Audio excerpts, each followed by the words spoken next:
Chapter 9, wherein the Limberlost falls upon Mrs. Duncan, and Freckles comes to the rescue. Freckles was halfway to the Limberlost when he dismounted. He could ride no further because he could not see the road. He sat under a tree, and leaning against it, sobs shook, twisted, and rent him. If they would remind him of his position, speak condescendingly, or notice his hand, he could endure, but this, it surely would kill him. His hot, pulsing Irish blood was stirred deeply. What did they mean? Why did they do it? Were they like that to everyone? Was it pity? It could not be, for he knew that the bird woman and the angel's father must know that he was not really McLean's son, and it did not matter to them in the least. In spite of accident and poverty, they evidently expected him to do something worthwhile in the world. That must be his remedy. He must work on his education. He must go away. He must find and do the great thing of which the angel talked. For the first time his thoughts turned anxiously toward the city and the beginning of his studies. McLean and the Duncans spoke of him as the boy, but he was a man. He must face life bravely and act a man's part. The angel was a mere child. He must not allow her to torture him past endurance with her frank comradeship that meant to him high heaven, earth's richness, all that lay between, and nothing to her. There was an ominous growl of thunder, and amazed at himself, Freckles snatched up his wheel and raced toward the swamp. He was worried to find his boots lying at the cabin door. The children playing on the woodpile told him that Mother said they were heavy, so she couldn't walk in them, and she had come back and taken them off. Thoroughly frightened, he stopped only long enough to slip them on, and then sped with all his strength for the Limberlost. To the west, the long, black, hard-beaten trail lay clear, but far up the east side, straight across the path, he could see what was certainly a limp, brown figure. Freckles spun with all his might. Face down, Sarah Duncan lay across the trail. When Freckles turned her over, his blood chilled at the look of horror settled on her face. There was a low humming, and something spatted against him. Glancing round, Freckles shivered in terror, for there was a swarm of wild bees settled on a scrub thorn only a few yards away. The air was thick with excited, unsettled bees, making ready to lead further in search of a suitable location. Then he thought he understood, and with a prayer of thankfulness in his heart that she had escaped even so narrowly, he caught her up and hurried down the trail until they were well out of danger. He laid her in the shade, and carrying water from the swamp in the crown of his hat, he bathed her face and hands, but she lay in unbroken stillness, without a sign of life. She had found Freckles' boots so large and heavy that she had gone back and taken them off, although she was mortally afraid to approach the swamp without them. The thought of it made her nervous, and the fact that she never had been there alone added to her fears. She had not followed the trail many rods when her trouble began. She was not Freckles, and not a bird of the line was going to be fooled into thinking she was.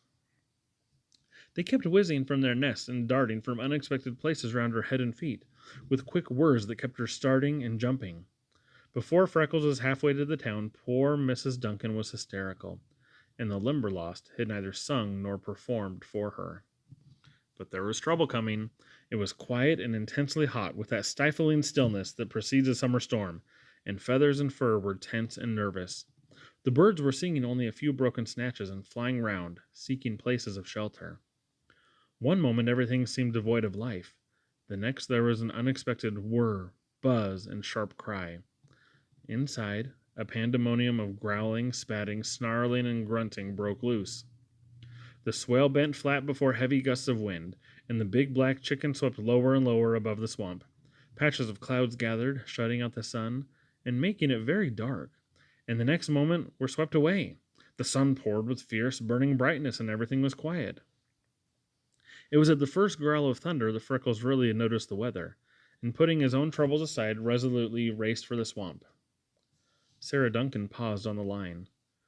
"Well, I wouldn't stay in this place for $1,000,000 a month," she said aloud, and the sound of her voice brought no comfort, for it was so little-like she had thought it that she glanced hastily around to see if it had really been she who spoke. She tremblingly wiped the perspiration from her face with the skirt of her sunbonnet. "Awful hot," she panted huskily. "Believe there's going to be a big storm. I do hope Freckles will hurry." Her chin was quivering as a terrified child's. She lifted her bonnet to replace it and brushed against a bush beside her. Whirr! Almost into her face went a nighthawk, stretched along a limb for its daytime nap. Mrs. Duncan cried out and sprang down the trail, alighting on a frog that was just hopping across. The horrible croak it gave as she crushed it sickened her. She screamed wildly and jumped to one side. That carried her into the swale, where the grasses reached almost to her waist, and her horror of snakes returning, she made a flying leap for an old log lying beside the line. She alighted squarely, but it was so damp and rotten that she sank straight through it to her knees. She caught at the wire as she went down, and missing, raked her wrist across the barb until she tore a bleeding gash. Her fingers closed convulsively around the second strand. She was too frightened to scream now. Her tongue stiffened.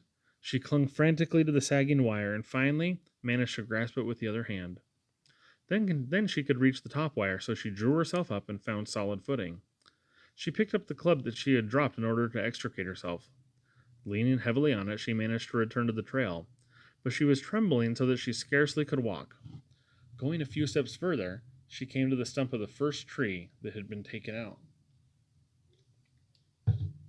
She sat bolt upright and very still, trying to collect her thoughts and reason away her terror. A squirrel above her dropped a nut, and as it came rattling down, bouncing from branch to branch, every nerve in her tugged wildly. When the disgusted squirrel barked loudly, she sprang to the trail. The wind arose higher, the changes from light to darkness were more abrupt, and the thunder came closer and louder at every peal. In swarms the blackbirds rose from the swale, and came flocking to the interior with a clamoring cry, "Tchik, tchik!" Grackles marshaled to their tribal call, "Trolley, trolley!" Red-winged blackbirds swept low, calling to belated mates, "Follow me, follow me!" Big jetty crows gathered close to her, crying as if warning her to flee before it was everlastingly too late.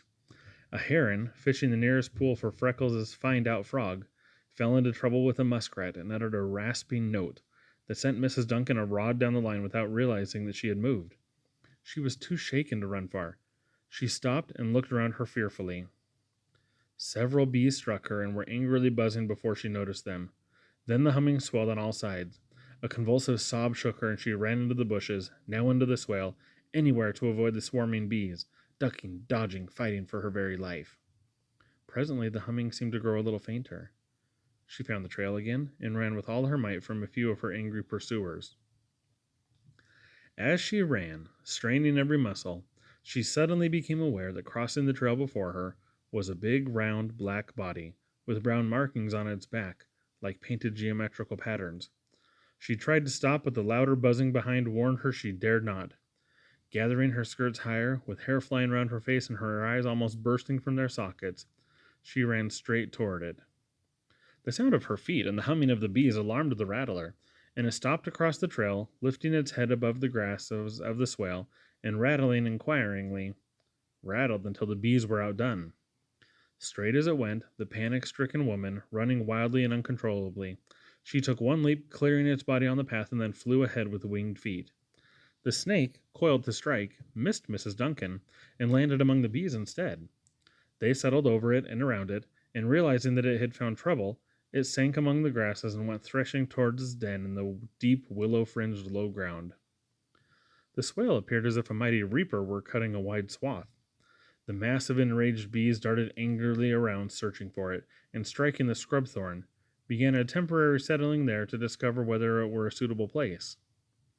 Completely exhausted, Mrs. Duncan staggered on a few steps further, fell facing the path, where Freckles found her, and lay quietly. Freckles worked over her until she drew a long, quivering breath and opened her eyes. When she saw him bending above her, she closed them tightly and, gripping him, struggled to her feet. He helped her up, and with his arm around and half carrying her, they made their way to the clearing. She clung to him and helped herself with all her remaining strength, but open her eyes she would not until her children came calling to her. Then, brawny, big Scotswoman though she was, she quietly keeled over again. The children added their wailing to Freckles' panic. This time he was so close to the cabin that he could carry her into the house and lay her on the bed. He sent the oldest boy scudding down the corduroy for the nearest neighbor, and between them they undressed her and discovered that she was not bitten. They bathed and bound the bleeding wrist, and coaxed her back to consciousness. She lay sobbing and shuddering. The first intelligent word she said was, Freckles, look at that jar on the kitchen table and see if my yeast is not running over. Several days passed before she could give Duncan and Freckles any detailed account of what had happened to her, and then she could not do it without crying like the least of her babies. Freckles was almost heartbroken, and nursed her as well as any woman could have done, while Big Duncan, with a heart full for them both, worked early and late to chink every crack of the cabin and examine every spot close to it that could possibly harbor a snake. The effects of her morning on the trail kept her shivering half the time. She could not rest until she sent for McLean and begged him to save Freckles from further risk in that place of horrors. The boss went to the swamp with his mind fully made to do so. Freckles stood and laughed at him. "Why, Mr. McLean, don't you let a woman's nervous system set you worrying about me," he said. "I'm not denying how she felt, because I've been through it myself, but that's all over and gone. It's the height of me glory to fight it out with the old swamp, and all that's in it, or will be coming to it, and then to turn it over to you as I promised you and myself I'd do, sir. You couldn't break the heart of me entire quicker than to be taking it away from me now, when I'm just on the home stretch. It won't be over 3 or 4 weeks yet, and when I've gone it almost the year, why, what's that to me, sir? You mustn't let a woman get mixed up with business, for I've always heard about how it's bringing trouble." McLean smiled. "What about that last tree?" he said. Freckles blushed and grinned appreciatively. "Angels and bird women don't count in the common run, sir," he affirmed shamelessly. McLean sat in the saddle and laughed.